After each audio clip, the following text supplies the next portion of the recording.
Second, thank you, Chair Cott.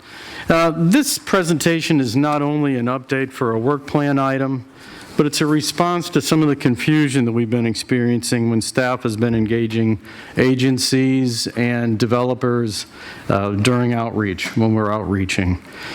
Suffice to say that there's many outdated, wishful, and inaccurate concepts of what a sphere of influence and a sphere of influence update really are. Honestly, it's even amongst LAFCOs. We pulled together, and I may have mentioned this at the last commission meeting, several LAFCO executive officers, and for each officer, we kind of got a different opinion. So we were trying to ground truth it for us and found that there seems to be a lot of attention put on the municipal service reviews, and that's inaccurate. It should really be on the spheres of influence, which are influenced by the municipal service reviews. So due to all this perplexity and the several annexation projects that are being discussed in the county, like the Dixon, the Vacaville, the Sassoon City, we thought we better turn Christina loose with her legal background to research and confirm the history, the definition, the purpose, and the functions of the spheres of influence in order to establish a solid legal footing and understanding for both us and the commission as we move forward.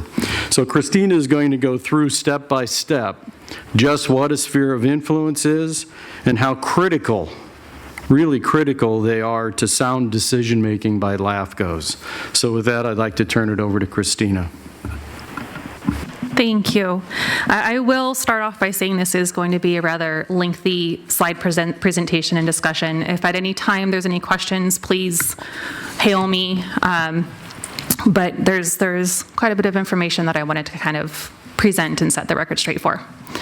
So we're going to start with a little bit of an explanation as to our approach that we took when we went back and looked at all of the information provided and the different interpretations. The bottom line is the legislature gave LAFCOs the power and authority over spheres. Therefore, our rules are dictated to us in the statutory language as our primary direction and instruction. So that's what we have to first look at and make sure that everything we do complies with the state law. Now, in doing so, as Rich mentioned, there can be several different interpretations applied to what the statute says. That tends to kind of vary and change across time. LAFCO started in 1963, Sphere started in 1970.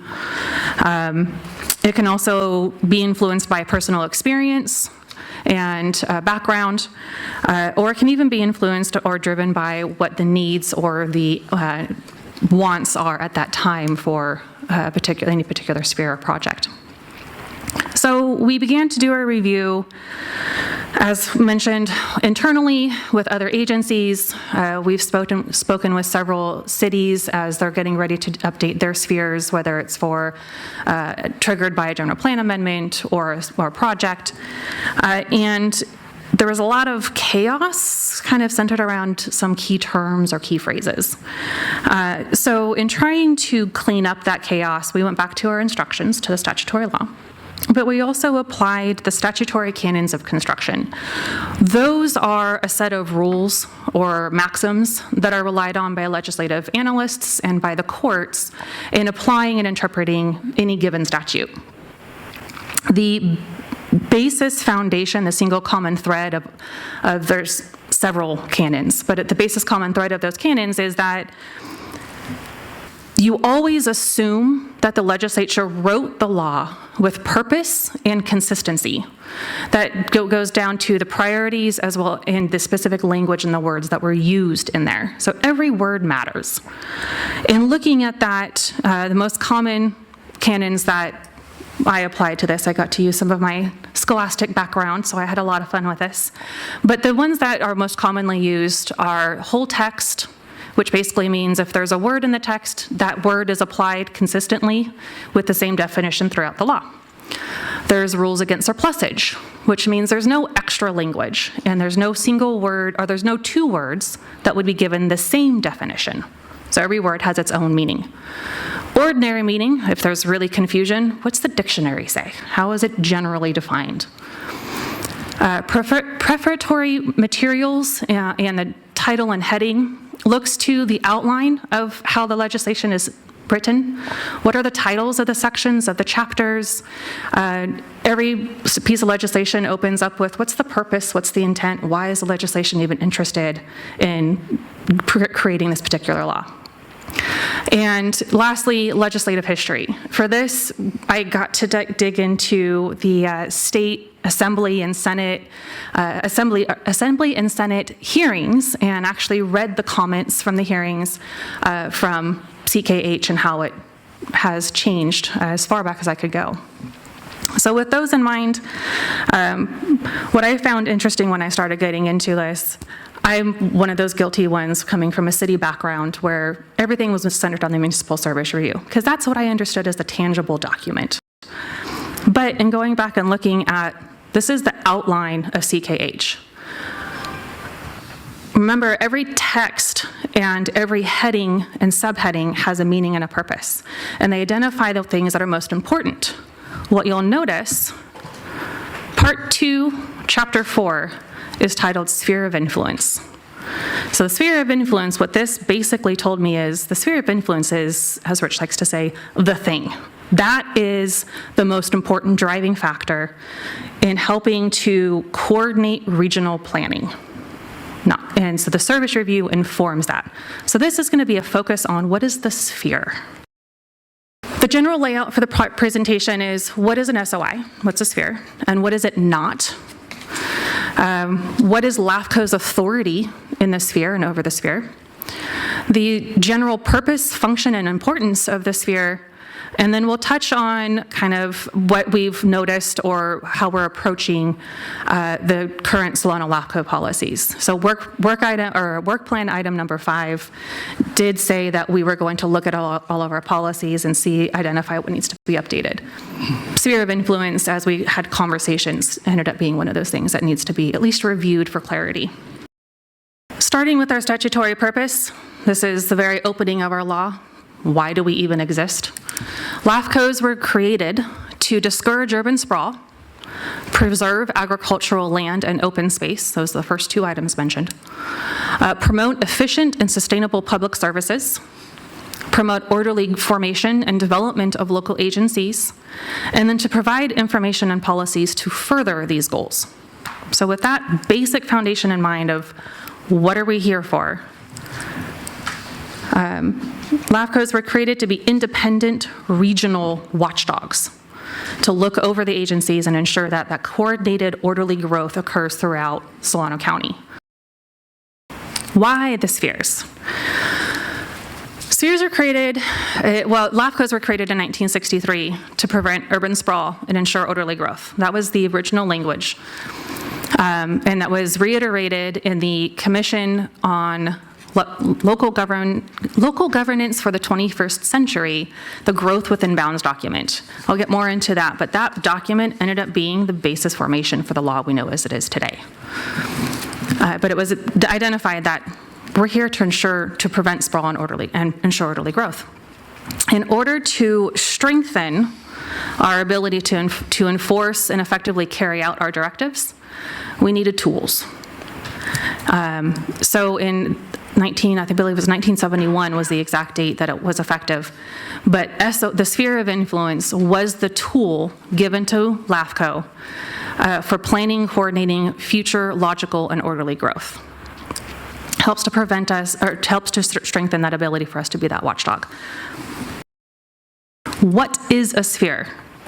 The government code identifies the sphere exactly as you see it in there. A sphere of influence means a plan for the probable physical boundaries and service area of a local agency as determined by the commission. Here, what stood out to me first, the plan. There has to be some sort of plan in order for us to be able to ensure orderly growth and that coordinated regional planning for Solano County. So using some of those canons I mentioned, the easiest one to display was the basic definition meeting. The Oxford definition meaning of a plan is a detailed proposal for doing or achieving something. Detailed proposal for doing or achieving something. So what is the detailed proposal for the probable physical boundaries, the growth of whatever agency we're reviewing? Is there a detailed proposal? Additionally, there is, in 2001, shortly after CKH, there is a California Attorney General opinion that stated that spheres should serve like general plans, so there has to be a plan, serve as an essential planning tool to combat urban sprawl and provide well-planned, efficient urban development patterns, giving the appropriate consideration to preserving prime ag land and other open space. Again, here I want to point out, this is about a plan. There has to be some evidence of a plan. Purpose of a sphere, again, directly out of the government code. This is looking back at the outline of the government code. You had Part 2, Chapter 4, titled Sphere of Influence, 56425. A, the very first opening portion of that entire chapter is, in order to carry out its purposes and responsibilities for planning and shaping logical and orderly development and coordination of local government agencies, cities, counties, and special districts, to advantageously provide for the present and future needs of the county and its communities. The commission shall develop and determine the sphere of each agency. So going back to, it has to be the plan, that coordinated plan, so that the region understands what's going on. We're going to go to, what is it not? A sphere is not. This is based on CKH language, reading the legislative history, the comments that were given from the state and Senate and assemblies, and also consistent court determinations when they talk about what a sphere is, or conversely, what it's not. It's not a land grab opportunity. It's not a dibs. There's no line in the sand that says, this is mine, you can't touch. It's also not an ordained permanent status. It's not a one and done. There is a requirement that LAFCOs review that every 5 years for that consistency of the plan.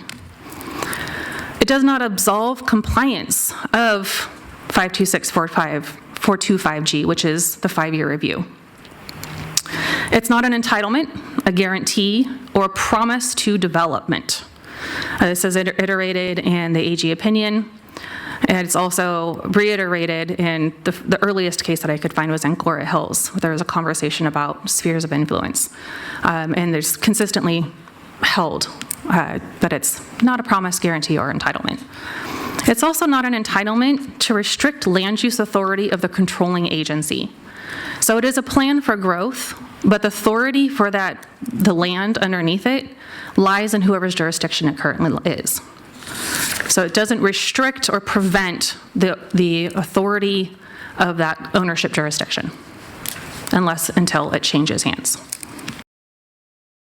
Going on a little bit of the journey to bring us kind of how we got here, at least as best as I could tell. I was not around when it first was invented. So to the best of my ability, I researched legislative history through various legislative online programs. California legislation, for example, is a great resource for past historical documents for California law and statutes. So it started in 1963, which was the Knox-Nesbitt, which created LAFCO, identifying it as a regional commission to curb rapid sprawl and sporadic formation of agencies. I don't know what was going on, but it sounds like it was a mess. 1971, legislation added the requirement to determine spheres for all agencies. Don't know why there was that, it's unclear as to why there was that lag into creating a sphere, but clearly the intent from 1963 wasn't being met, so they created this sphere purpose to have that coordinated regional planning. In 1997, some stuff happened in between. like there was some major growth booms in the 70s and the 80s. Legislature decided to form the Commission on Local Government for the 21st century with the directive to make recommendations to reform local government. My best guess is in the 80s, there were, even in Solano County, we see evidence of it that occurred in the 70s and 80s of what's called cherry stemming. Doesn't really create logical growth when you have an agency that's conglomerated in one area and then connected by a road and a whole other area. That's that cherry stemming effect that creates a bit of a mess when it's to be able to coordinate services. In January of 2000, the Growth Within Bounds document was published. It is available on our website, and it was part of the initial LAFCO packet for everybody. It is a very lengthy document. It is a very informative document. I've read it, and I found it quite entertaining. But the recommendations that came out of that was the basis formation for the April 2000 iteration of the Cortese-Knox-Hertzberg, which was the Local Government Reorganization Act, or as we know it, our CKH Act. So that was the initial, or the conglomerate formation of everything that occurred from 63 up until 2000. And it was published quite quickly. So to me, that tells me that there is some expediency and some need for changes to LAFCO. Specifically, there were 3 interesting changes related to spheres. The first one that I noticed, and this was identified directly out of the Assembly and Senate comments and letters, or comments from the hearings. Sphere, language directly out of there, must be reviewed not less than every 5 years. Seemed to be a problem quite frequently with LAFCOs at the time, and even today, with as many districts and agencies as exist, can still be a little bit of a problem. But that's what we're, especially internally, we're trying to rectify and fix that. It also linked the sphere to any reorganization of any agency or government structure. So in order to reorganize, or in order to, whether it's annex or detach, it has to be identified in that sphere, which again goes to there has to be a plan for those services. Thirdly, apparently these poor little special districts were left out of the conversation quite a bit. So in 2000, it really beefed up the requirement for LAFCOs to identify and study and include special district spheres of influences. The triggers for updates. One of the, so going back to those chaotic terms or phrases that there seemed to be a difference of opinion or a difference of interpretation on, plan being that first one. So I really wanted to, sphere is the plan for the probable growth. The second one is the timing of it. So leave it to legislature. Wrote it in a little bit of an odd way. This is directly out of CKH. On or before January 1, 2008. Well, that's passed, so don't really need to focus on that anymore. But then it says, and every 5 years thereafter, the commission shall, as necessary, review and update each sphere of influence. So there's a clear timing on that. Every 5 years. And I know Mala might appreciate this, those Oxford commas matter. When there's an emphasis on a specific phrase. So getting into it, every 5 years seems pretty straightforward, and it's reiterated constantly throughout the legislative history in the creation of CKH back in 2000, and it has not changed since then. But what the other terms that seem to be in chaos is the review and update. So we're looking at those triggers of 5 years, pretty self-explanatory, and the as necessary trips people up. When an agency plans for services within the sphere of influence boundary, if there's a change to those services or a change to those expectations, or as land use planners, we used to like to say, a change in those land use assumptions. That means if there's a change in those assumptions, there's a change in that service analysis. So most often, when there's a general plan update, comprehensive general plan update, which is required every 20 years, that's a pretty easy trigger to need a new sphere of influence, a study. It can also occur when there's an amendment to that general plan land use. Whether it's inside the city, for example, there's a couple of cities who had some pretty substantial in the last 4 years changes to their land use functions inside their existing city limits. Well, to go from something that has a lower need for services, water, fire, police, to something that has a substantially higher need for services, that changes the assumptions inside the city. But that would also then change the assumptions on how they can potentially change how they can provide or extend those services. When a city also has a general plan land use assumption or land use designation inside their sphere, which hopefully they would, because that shows that there is a plan for how they want to extend their services, then there's an expectation that we would have, we're relying on that information. So if that changes on the outside, so if it went from residential to commercial, it's going to change the need for services. So that may also trigger a review for the sphere of influence. Does not necessarily mean there has to be a change. A review and update, I believe that's actually my next slide. No. So a review is, going back to the Oxford Dictionary, review means, it's a verb, being the action of a formal assessment or examination of something with the possibility or intention of instituting change if necessary. So we had to take a look at it. The update portion of it, bringing something or someone up to date. So it's bringing the information to current status. If it was 5 years ago, if it was 10 years ago, if it was 20 years ago, something has changed. We have to bring that information up to date.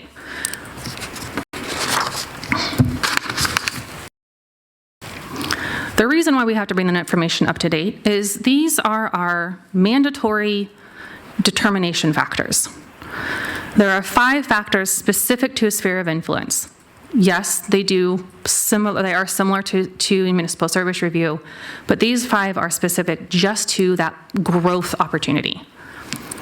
The first one is the planned and present land uses in the area, being the sphere, including agricultural and open space lands. We can't identify the planned uses if there's no plan. So there's a little bit of a conflict there for a sphere. Number 2, present and probable need for public facilities and services in the area. Present, the assumption is if a city wants to grow, there's no present need. But the probable future, or the probable need for public facilities, we're not going to know if we don't know what those land use assumptions are. So there's no plan. Number 3, the present capacity for public facilities and adequacy of public facilities that the agency provides or is authorized to provide. That goes into, if there's changes inside, there could be changes outside. So if a piece of property goes from a giant park and it suddenly is going to be residential and commercial, that's going to change conditions in the inside. We also need to know, is that going to change capacity for that future growth? If you have a need for a gallon of water inside, or you planned for a need of a gallon of water, but now you need 5 gallons of water, how does it affect your growth plan? We got to be able to take that into consideration as well. The existence of social and economic communities of interest in the area. Are there existing suburban communities within the county that are adjacent, and is there an effect that growth would have on that area? And then number 5 is specifically related to the disadvantaged unincorporated communities, or the DUCs. And those like to change, but that is defined by the median household income. So to correlate that to what a lot of land use folks would identify is, what is the median income of that census block? And that can sometimes change from year to year, but if there is a DUC, there has to be an expectation that if that that disadvantaged community is in trouble, that the nearby agency can and will provide services. So we have to be able to look at that. Other elements of note for a sphere: any person or local agency may file a written request requesting a sphere amendment. So it could be the agency itself requesting its own sphere amendment, but it could be another agency requesting the next door agency, or it could be the landowner. There are certain findings and information that has to be provided, but it is interesting that any person or local agency can file a request for that amendment. If a city is the applicant to change its own sphere of influence, there is a requirement in CKH that they must meet with the county to discuss the proposed boundaries and development standards. How often this occurs doesn't seem to happen very often, at least not in Solano County. But this speaks to LAFCO's directive of creating that coordinated regional planning through the sphere of influence. So that's why that particular piece of it was put in there. Spheres are not required to extend past the existing agency boundary. One example is when we brought the rural North Vacaville water district to you guys. I guess it's been a year already.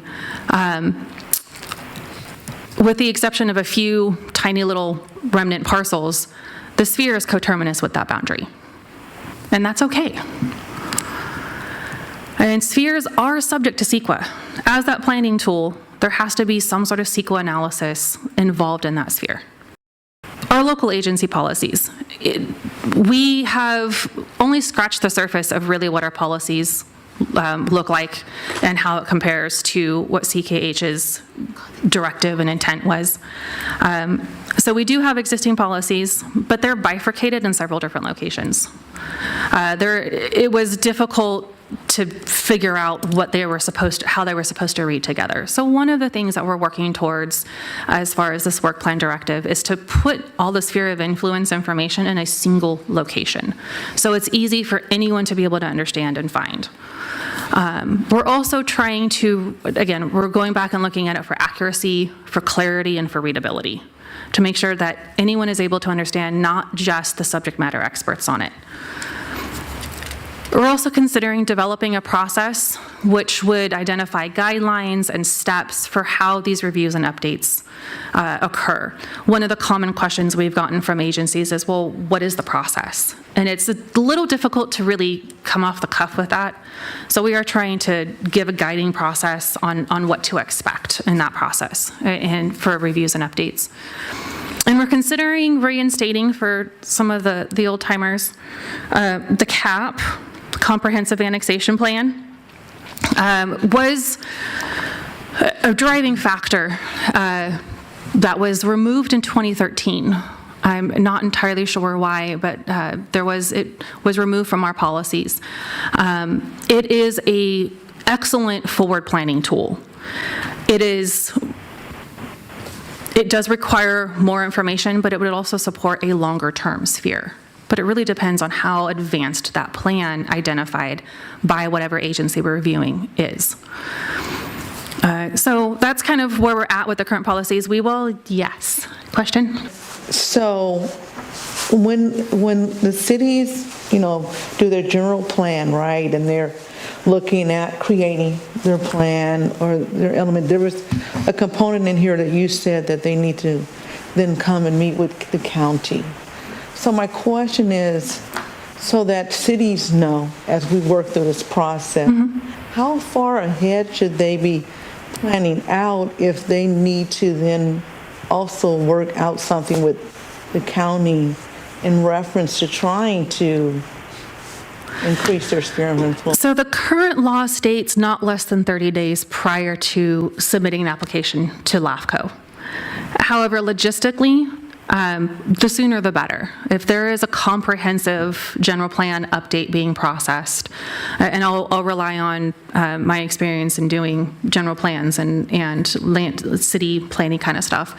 If there's a comprehensive general plan update that is going to identify some growth, that conversation would be beneficial to have sooner rather than later, even before the general plan is published. Now, if there's a later amendment to that general plan for the sphere area. Again, sooner rather than later would be best, but the only thing that CKH says is not less than 30 days. Okay, okay, I just wasn't sure, like, when does that process start for them? Yeah. When you start thinking about it. As soon as you start thinking about it. And Because it could take some time. So the longer you wait, the longer it could delay an application. got it. Thank you. Yes. My- All right. So, and then lastly on this side, as we continue to delve into and revise, clarify, update our sphere of influence policies, consolidate, we will continue with our outreach. So there we go. Our conclusion is, again, spheres of influence are critical to LAFCO's, and I'll go back and use it, the regional planning and coordination ability. That it's the teeth that we have to make sure that services are best provided to the communities in Solano County. At this point, our next steps, we will continue outreach with agencies as local policy, or as our policies are carefully reviewed. We will return to commission with possible recommended updates and local policy to our local policies. It may be that we'll return a couple of times. We have another presentation. We could have a workshop. We'll work that out as we continue moving forward. And then also we will continue our current review process, even the sphere of influence update process based on CKH, the local policies in this presentation. So that is the end of my slides. Thank you for listening and being patient with me. Great, thank you. Any questions? Yeah, that's a good job. Thank you, Christina. Okay, so questions on the presentation? Yeah, go ahead. I do, and I am wearing my LAFCO hat, but we'll use a city point of reference because that's what I know the best. So we'll look for our attorney to just make sure you're putting guardrails around me to make sure I stay In LAFCO. LAFCO-centric. So one of the things when I was studying this was I was really caught around LAFCO being the center of coordinating different agencies. It really talked about mindful planning and being strategic and best use, specifically looking at any point where resources needed to change and needed to be identified. And so in the documents themselves, as well as the growth document, it talked about not only the coordination effort, but also the general plan piece. So that caught my attention. So in the example that I have in best versed at is a scenario where you have a city who in their general plan, and it looks like it's coordinated with the county at that point, agree or identify an area where there is a sphere of influence associated to a city. Then there's a point in time where there is progress being made, plans being laid on top. But what I'm finding, just as a case study, just as an observer of the process, where you almost have different agencies working on the same area of land, but with different objectives at the same time that are contradictory to each other. And that's where I was finding myself that I didn't understand how to clear that process for us here. Like as we get better, as we get clear of our processes, and in being able to guide agencies that are working towards coming forward to a LAFCO decision, it's how do we avoid those pieces, or how did that happen? And that's really, I'm putting my learner hat on, how do we navigate through that? So that speaks to the intent and directive where the cities and the county should be meeting over their sphere of influence. And that's whether it's at a general plan level, comprehensive general plan update, or again, if the sphere is identified in the general plan and there's an identified plan for land uses, not just that line in the sand, but that plan is being changed. When those changes occur, that should trigger the mindset for the two agencies to have a conversation of what are we planning on doing for that regional planning to coordinate land uses, to coordinate development standards, to coordinate intent on how that land's going to be used in the future. Does not guarantee that there's going to be an agreement. There's no requirement that there is an agreement. CKH says if there's not an agreement, there are other steps we have to take, but there has to at least be that conversation. And in my experience, both as a former city person, but also more currently as a LAFCO person, that conversation, that coordination has not occurred. Whether it's at the general plan comprehensive level or at the amendment level, the change. Because it comes down to the one who has the authority over the land is who has jurisdictional authority over it. It's based on that jurisdiction. So if there's no coordination and there's no conversation, it's hard to reconcile that regional coordination when there's no conversation had. And that is something that we have noticed. And one of the, as I mentioned, one of the things that we're going to try to do is create or identify what a process is going to look like. And include the process of, hey, you guys probably should have a conversation. And so then amendments take place if there's coordination that happens, there's an amendment to a process in Amendment order to the sphere? Yes. Yes. So in CKH, I'll go back to I love my canons, to the plain text. The whole text is also the rules against surplusage. CKH identifies also in 56425, it talks specifically to special districts, but it can very easily and logically be applied to any jurisdiction. And that's where there's a review, an update, and amendment. So those are three different things. An update and a review does not mean it has to change. But there can be an amendment process, there can be a change. But that all depends on what's the information being provided, and is the information up to date? All right, thank you. Yes. Great. Okay, Christine, I have a question. So in discussions I've had with you about our city's SOI and general plan updates and stuff, the impression I always got is the MSR had to come first. You had to complete your MSR before you can really start approaching SOI. So, but it sounds from what you're saying today, that's not the case. No, we're saying the sphere of influence is a driving factor, but CKH states in 56430, again, that order matters. 56425 is all about the sphere. 56430 talks about the municipal service review. And the very first line of that is, in order to review and update a sphere, a service review must be completed. Comprehensive service review must be completed. So that service review informs the sphere, but we have to make different findings. The sphere, there are findings that are specific just to that growth area. And then there are findings identified in the sphere and that are in the municipal service review. And the municipal service review looks at everything on a much more holistic view. Okay. But it has to support the sphere. I got the impression that. Rich has some more to add. Okay.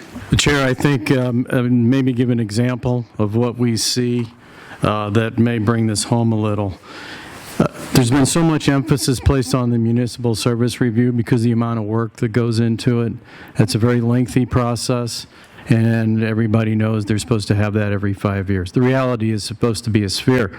But what we've been finding is, because of this great emphasis on the MSR, that's misplaced emphasis, incredibly important document, and you have to have it.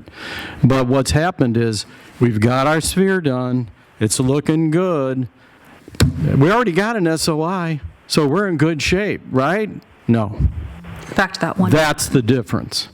The difference is that the critical document to say thumbs up or thumbs down is not the MSR. The MSR merely informs the sphere, and that sphere needs to include the plan relative to the land use that's being applied to it right now. Not being applied to it, but what's being discussed as what you really want to do. So nobody owns their sphere forever. You don't get it, you don't put it in your back pocket and whip it out in 20 years and say, we've got a sphere. For us, we believe those days are over. Okay. I just want to make sure we're still on the same track, so the right track. Mr. Chair, can I ask you? I have a couple clarifying questions, if I could. And this goes back to, I think, a little bit of what the mayor was saying and a little bit of what Supervisor Williams was saying with regard to the need for communication whenever there is going to be a change, and that it would behoove cities to, at that time, come to the county whenever it's even being considered because of the investment that has to be made at a planning level by the developers and by the municipalities that may all be for naught if they don't have that discussion with the county prior to. Because my understanding is that in order for LAFCO to even move forward with annexations and those types of things, there have to be certain things that are completed. There have to be certain things that are done, boxes that are checked. And if they're not, then there's not even an application that can be made to LAFCO for an annexation or a change. And I believe that's the law, correct? When it comes to annexations or any reorganization, correct, yes. Okay. So I just wanted to get that out. And then the second piece was that when we talk about the sphere of influence and we talk about MSRs and the MSRs informing the sphere of influence, when there is a review that's required every 5 years for that sphere, there is the potential, I understand, and that's what I'm asking because I would like to be corrected if I'm wrong, that sphere could actually change in a fashion that may not be what's being asked by the municipality or by the special district, because it would be informed by an MSR.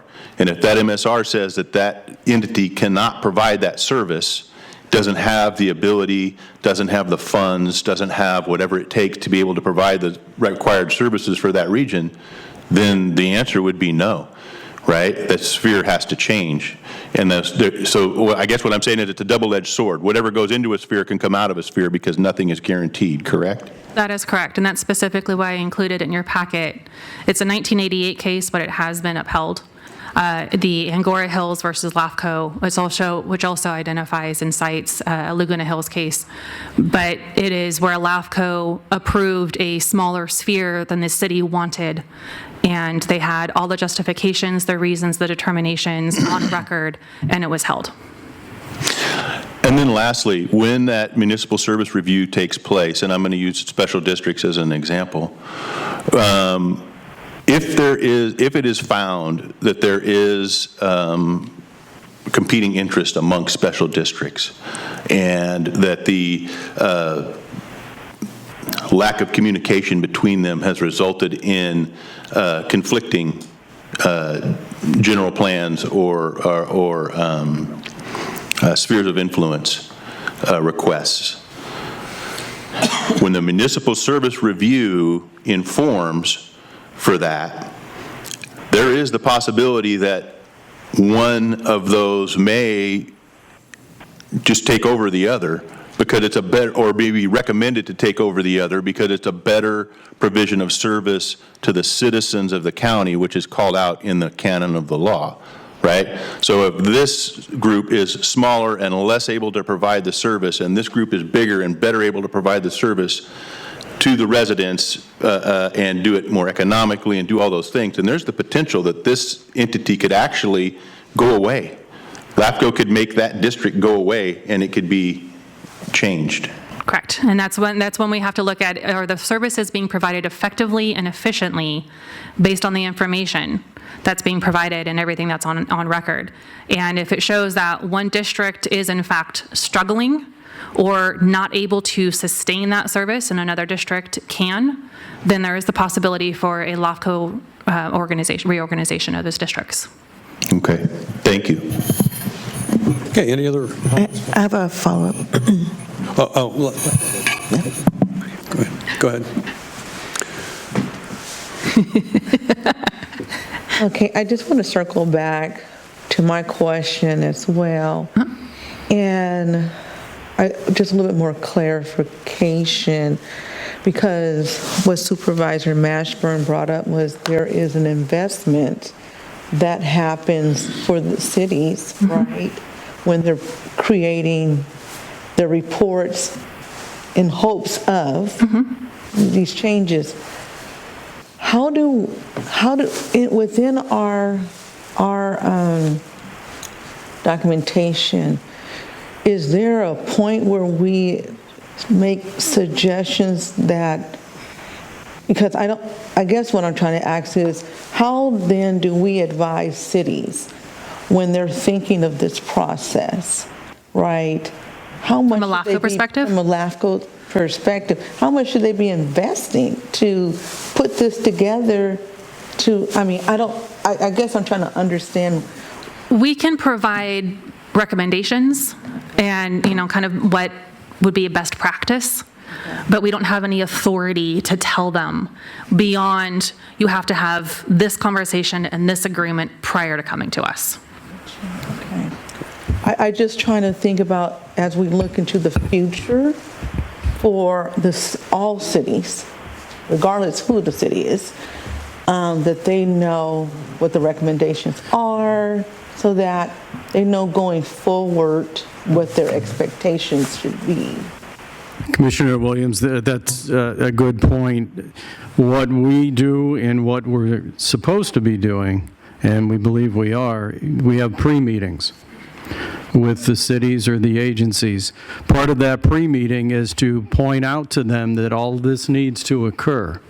At that point, we continue to remind them, and we're doing it with agencies as we sit here. We continue to do that and say, you're still missing, you still need, this is a problem, or we need you to meet. That's all part of the pre-meeting, and then we track it, because it's exactly right. If the application comes in and that information is missing, it's an incomplete application. And after a period of time, an incomplete application is just done. It's automatically withdrawn. Yeah. All agencies do understand. They know. We point it out when we make comments on their EIRs, the draft EIRs. We always make a comment that, remember, you need to get these things done. It's part and parcel of every meeting we have with either the cities or the special districts, and it should come as no surprise to them. But we're not policing them to do it. Do they understand there's no guarantees, even though this work is being done? We say that. Whether or not it's accepted and understood, I cannot speak to. All right. I just wanted to make sure that all that information for all cities are being provided. And that we are, And especially, we have actually created a kind of an informal internal handout that it's the same handout we've given to all the cities that we've met with that talks about the sphere and the MSR. But we are hoping that through this process, again, part of our sphere review and update is to identify some steps and some processes that we can go back and point to, so that it's known earlier on and not waited on until a reorganization request. And The earlier they know, hopefully the better. I would like to see a copy of what that looks like. Sure. Just for my own personal reference. Thank Yeah, and you. I think it's important for the commission to understand that we realize that this isn't the daily grind of business for cities and agencies. Maybe ours, but it's not theirs, so we take into account that it's not second nature to the cities or the special districts. So we do, knowing that, we try to be as clear as possible and as consistent as we can possibly be. It's not an easy thing. There's a lot of information to go through to get us a complete application, but we understand that. And it's not like we're sitting, well, you didn't do it right. No, we try to head that off at the pass with them. So, An example we can give to that is when we worked very closely with the city of Fairfield to do their island annexations. It is overwhelming especially for smaller developers, the amount of information that's required for a reorganization request. And so we do intentionally take the time to help, because we want to make sure it's done properly too. Great. Okay. Mayor Hernandez. Yes, now I have two follow-ups, a follow-up to the most recent and then to the previous one. My follow-up to this, to what Supervisor Williams was talking about, in my attempt to try to understand some of the decision-making that's happened to the past, I've gone back to study some of how did we arrive here and the interactions between agencies. And there, I can see delays or long, non-responsiveness from one agency to the other. So I think that I think there's a collective need for city and county to be working towards that, because I can see on record some of those pieces. So I just want to bring that up because I think there's always opportunity to continue to improve. And so when there is not responsiveness, I think it's just a matter of working to engage and being open and collaborative in order to get questions resolved and things like that. The reorganization piece, that was my first follow-up. So in the material, it states that you have to prove ability to have the resources, the financing to provide a service to be a special district, or to be yes. And so it talks about the ability to, when pointed towards, if not sustainable, the reorganization and consolidation efforts. So in that process, where does LAFCO sit in initiating or bringing people towards consolidation when it's actually not necessarily our authority in that special district, but I think it is within the ability to see and oversee that a special district can provide the service to the community? So LAFCO does actually have the authority to initiate reorganization if the municipal service identifies that there is in fact an inefficiency. I was just going to say some examples would be, so the Solano Cemetery District was one that LAFCO helped to initiate, but one of the cemeteries was the actual applicant. So we helped with that process, but we identified that, I think it was Fairfield and Rockville Cemetery Districts, Sassoon Fairfield versus the Rockville. One of them was having, I'm not going to get into the details, but one of them had problems, and the service review identified that. And so LAFCO helped the two merge. And so so there was that one. Then there was some with the reclamation districts where sometimes the service reviews will identify, or even with the help of, and some of the reclamation districts, the help of the state controller's office, will identify that these districts just aren't performing. And so that's where there's a LAFCO-initiated process to either reorganize or dissolve.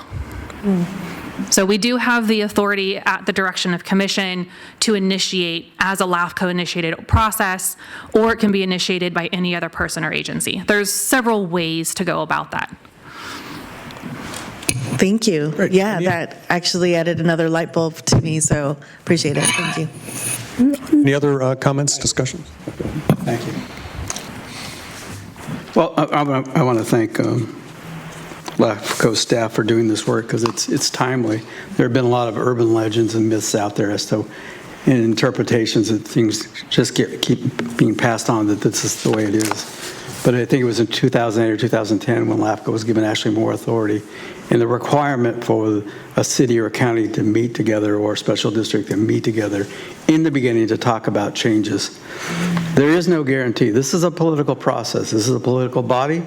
City councils are political bodies. Board of supervisors are political bodies. So to think that you have a guarantee that somehow you're going to receive an annexation is a misnomer, because any one of those entities can change and any one of those entities can say no. But given that, that's why the process has to start early and the discussions early.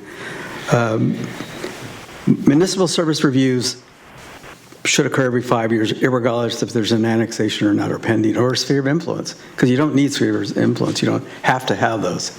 It's up to the individual entity that wants, the city that wants to maybe look to the future. But it's to reflect the changes within the community itself as it exists in those boundaries. Can they still continue to provide the services? Have they increased their densities? Have they brought in more industry that requires more utilities? That's the purpose of that. When you do a sphere of influence, then it says, well, does the municipal service review, does it indicate that there's enough capacity to provide the services that are going to be apparently needed in the future. So I want to thank you for all the work, because it is somewhat confusing. And canons of construction, I mean, that's a whole subject in itself. And you know how that people refer back to those, they're almost like myths themselves, because it's based on the way things were done and some of the things you need to look to, which makes sense. Anyway, thank you. Anybody else? Thank you so much, Christina. Okay, that requires no action. That was just a presentation. So, oh yeah, public comment. That's right. Thank you. Any public comment on this? See none. Closing public comment. Thank you again.